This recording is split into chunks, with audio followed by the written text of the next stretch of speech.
I Gru after that. അതുകൊണ്ട് damaging അല്ലായിരുന്നു, പക്ഷെ ജനങ്ങളെ ഡിസീവ് ചെയ്യാൻ, ജനങ്ങളെ അവരുടെ ചിന്താഗതിയെ വഴിതെറ്റിച്ചു കൊടുക്കുക.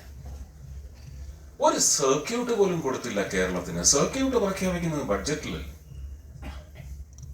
ഓരോ വകുപ്പിനും ഇന്നലെ തന്നെ എടുത്തെടുത്ത് പറഞ്ഞ് energy sector, power sector, urban sector, farming sector, water, വകയിരുത്തലും വിലയിരുത്തലിലൂടെ വകയിരുത്തലും നൽകലും ഓരോ പ്രധാനപ്പെട്ട മേഖലയിലേക്കാണ്. ടൂറിസത്തിനും പറഞ്ഞു.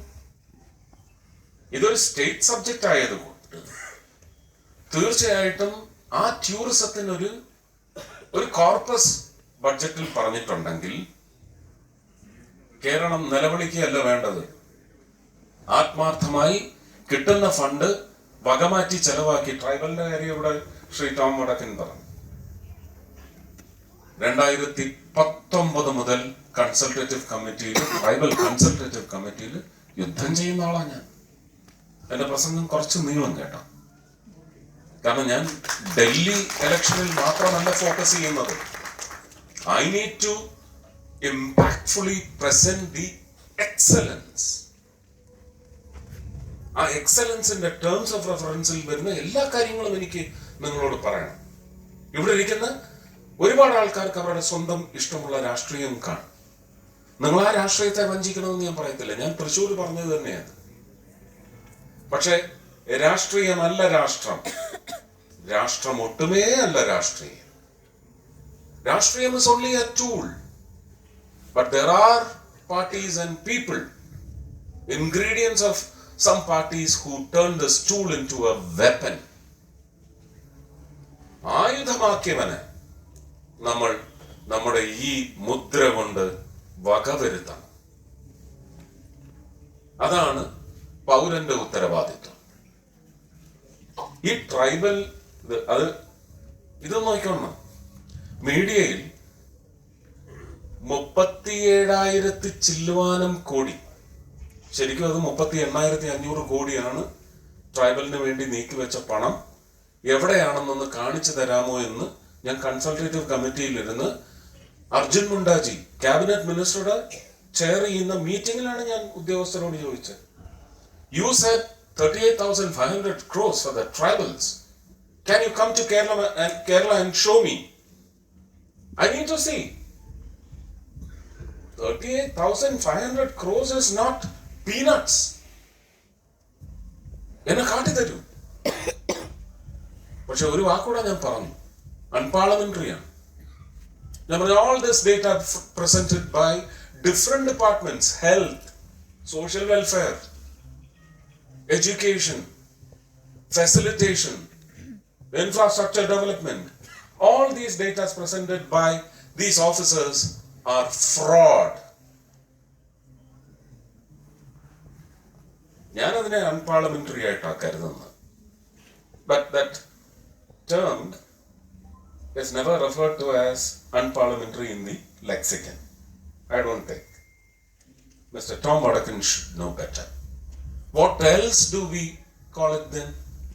Fraud എന്നല്ലാതെ പിന്നെ എന്താ പറയണ്ടേ? അത് പറഞ്ഞാൽ ഞാൻ ആ സിനിമ ഡയലോഗ് പറയേണ്ടി വരും, ഇല്ലാഴികയാണ് അല്ലേ? അത് പറഞ്ഞ ഉടനെ ഇവിടെ പലർക്കും വിറയല.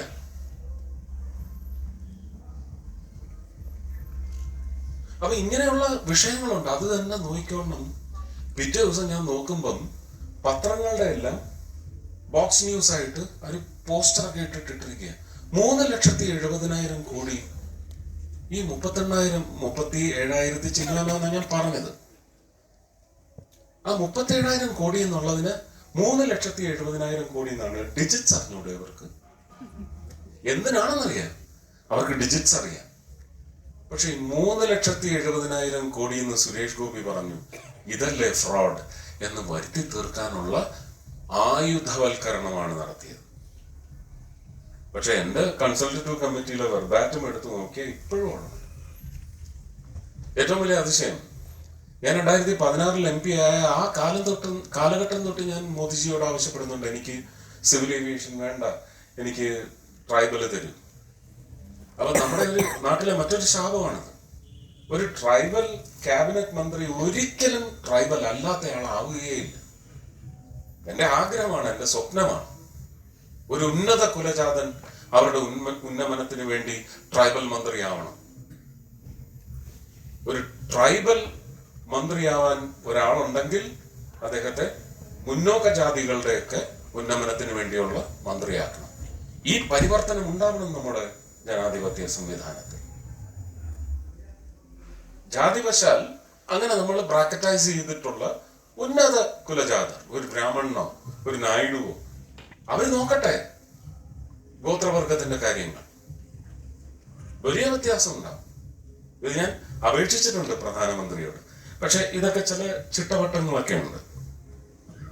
അപ്പോ ട്രൈബലിന്റെ തുകയെടുത്ത് വകമാറ്റിയത് പോലെ അല്ലാതെ ടൂറിസത്തിന് ഇത്രയും കോർപ്പസ് ഉണ്ട്, നീക്കിവെപ്പുണ്ട് എന്ന് മനസ്സിലാക്കി കേരളത്തിന് എന്ത് വേണമെന്ന് പറഞ്ഞ് ചുമ്മാ ഈ പുലമ്പല് നടത്തിയ പോരാ. കേരളത്തിന് സാസ്കിയുടെ കീഴിൽ എന്റെ വകുപ്പിന് താഴെയാണ് സാസ്കി പ്രോജക്ട്സ് ആയിട്ട് 2 പ്രോജക്റ്റിന് സാധ്യതയുണ്ടായിരുന്നു.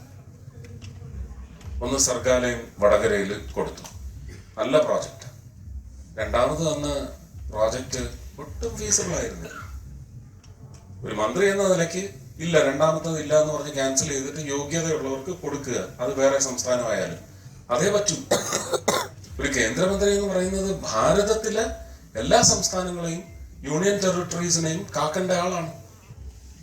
അല്ലെന്നല്ലെങ്കിൽ കേരളത്തിലെ മുഖ്യമന്ത്രിയും അദ്ദേഹത്തിന്റെ പടയാളികളും പറയട്ടെ, പ്രതിപക്ഷവും പറയട്ടെ അവിടുത്തെ.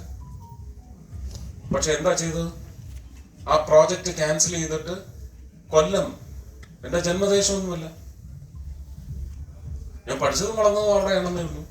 അതിനേക്കാൾ കൂടുതൽ കാലം ഞാൻ ജീവിച്ചത് തിരുവനന്തപുരത്താണ്. കൊല്ലം അഷ്ടമുടി കായലിന്റെ അവസ്ഥ എനിക്ക് മനുവങ്കൾ എന്ന് പറയുന്ന സിനിമയിൽ ആ വെള്ളത്തിൽ ചാടുന്ന ഒരു സീനിൽ നിന്ന് അന്ന് മനസ്സിൽ കോറിയിട്ടതാണ്. അതിന്റെ തിരുത്തലിനുള്ള അവസരം എന്ന് പറയുന്നത് ദിസ് ഇസ് കർമ്മ.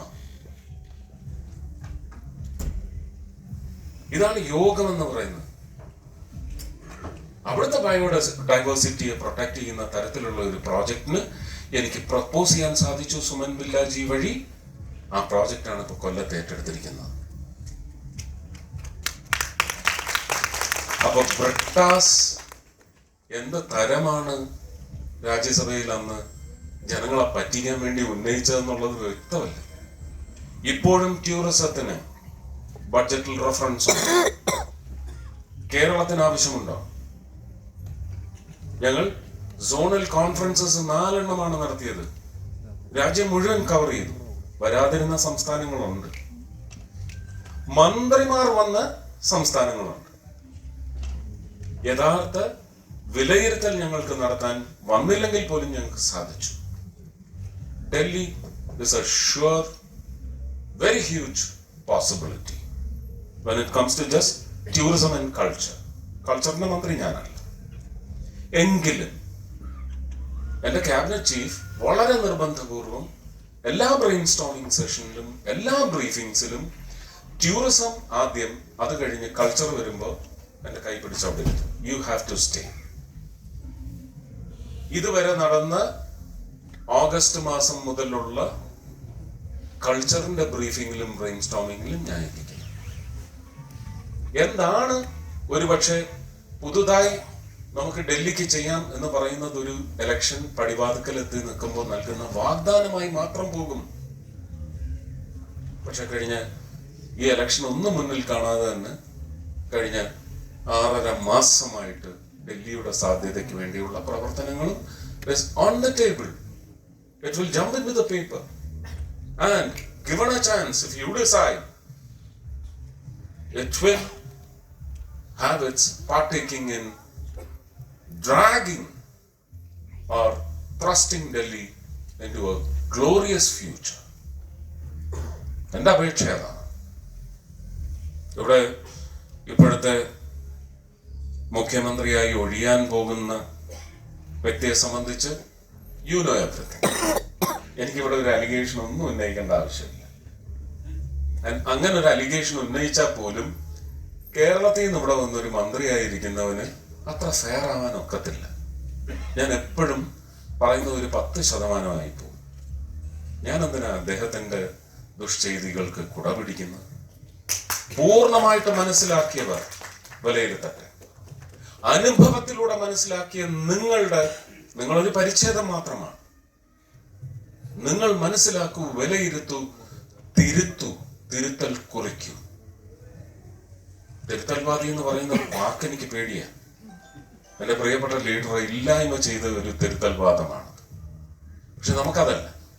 തിരുത്തൽ എന്ന് പറയുന്നത് നല്ലതിലേക്കുള്ള തിരുത്തലാണ്. ആ നല്ലതിലേക്കുള്ള തിരുത്തൽ 5-ാം തീയതി ഹൃദയപൂർവം സംഭവിക്കണം. Touch lotus, click gold and വെറുതെ അങ്ങ് വന്നാ പോരാ.